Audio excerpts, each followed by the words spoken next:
How's everybody doing? I just watched Ohio 11th District, Congressional District, League of Women Voters Congressional Forum, and I want to talk about it.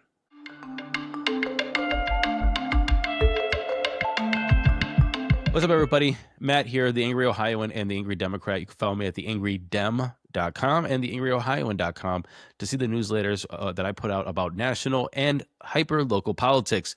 But today, we're going hyper-local. This is the YouTube channel for our Ohioan, Northeast Ohioan news. And so let's talk about the League of Women Voters Congressional Forum. There was 3 candidates in this race. There is Shontel Brown, who is the incumbent, Freeman, and Ardelia Holmes. And look, it was pretty easy to understand what's happening in this race. Shontel Brown is the incumbent. There's going to be a lot of Democratic support. She's in Congress. She was very polished when she went out there. She had her opening statement. If you watch the League of Women Voters Forum, the link is right here. The newsletter that I have is going to be in the description as well. You can watch, and she opens up, and she's very polished. She knows what she's doing, and she has all of the tag words, the Democratic talking points, and the zingers that can go viral. But you can tell that she is favorite. She's not going in there. She doesn't feel like her back's against the wall. She's not in there to fight. She's in there to show up, to show people that she will show up if she's asked to. But she's not fighting like everybody else. You can tell that. You can tell that she's a little frustrated, a little bored, kind of knows that she doesn't need to be there and still win. The Democratic machine is behind her. She has the fundraising money. She has the incumbency. She has the support. She has the party. Everybody else is fighting an uphill battle. But while we're there, is you can see that there is experience. When you're talking about a congressional candidate, when you're talking about somebody who is already in Congress, you're basically saying that you have the work that they're doing, the bills that they know, they're living and eating and breathing Washington, D.C. So if you're asked about something, they say, hey, I actually was involved with that bill. I put this in. I took this out. I voted this way. So you can say, I'm doing the work. So if you are asking a question to a congressperson, you can say, oh, well, they know what they're talking about. They did the thing, so I'm going to vote for you again. Sometimes that's the case, sometimes that's not, but it's very misleading when you're on a stage with other people who isn't doing the same work. So it's already stacked in the incumbent's favor for multiple reasons. That's just another one. Again, I said that she looked a little kind of bored to be there. She looks a little frustrated. I don't think she really cared to be there. She was just showing that it would be a worse look to show up and not care than show up and then not show up. Say, oh, well, we want to have a forum, but the incumbent won't show up. That's a bad look, but she did show up. I would say that she sounded like she was, okay, again, she was asked about PACs, and this is the thing that really stood out. The really thing that stood out is that during her it was a special election. I can't remember if it was 2021 or 2023, but she had a special election where Marcia Fudge, who was the congressperson, got moved to the Biden administration, and then we had a special election. She ran for Congress against Nina Turner.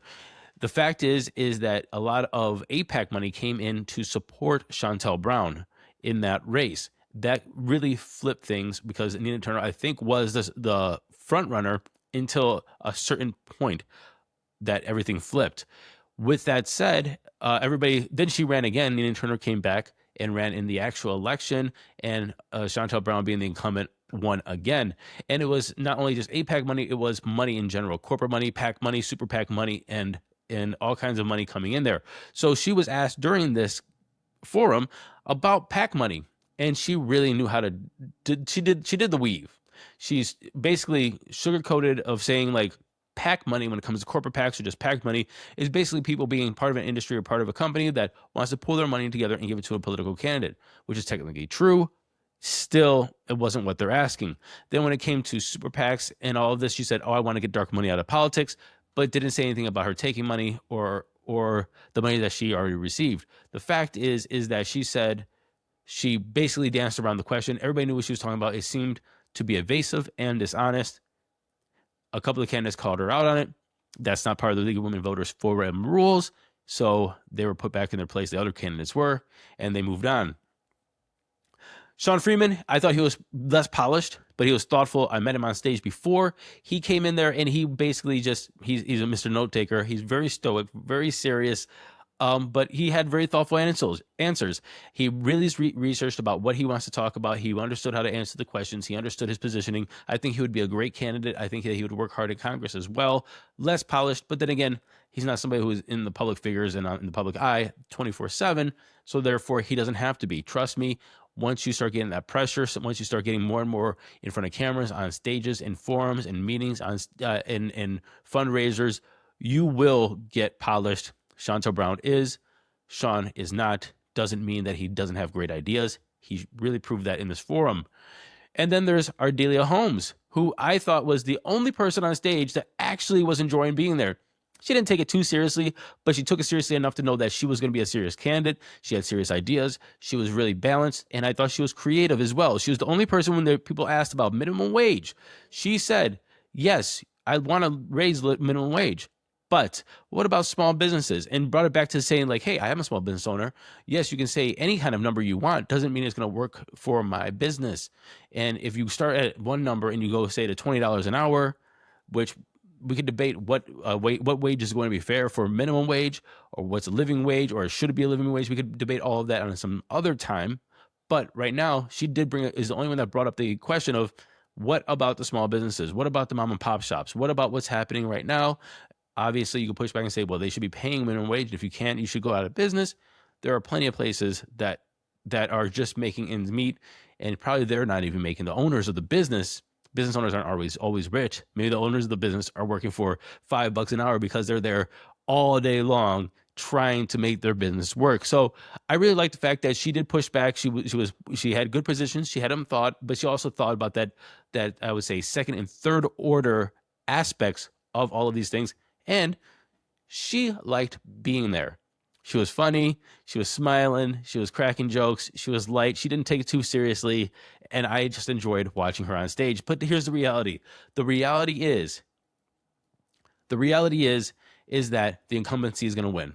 The Democrats are behind Shontel Brown. They already hold the seat. She already has the money. She already has the connections. She already has the fundraising. She already is in office. She already has the track record of voting the way that the party wants.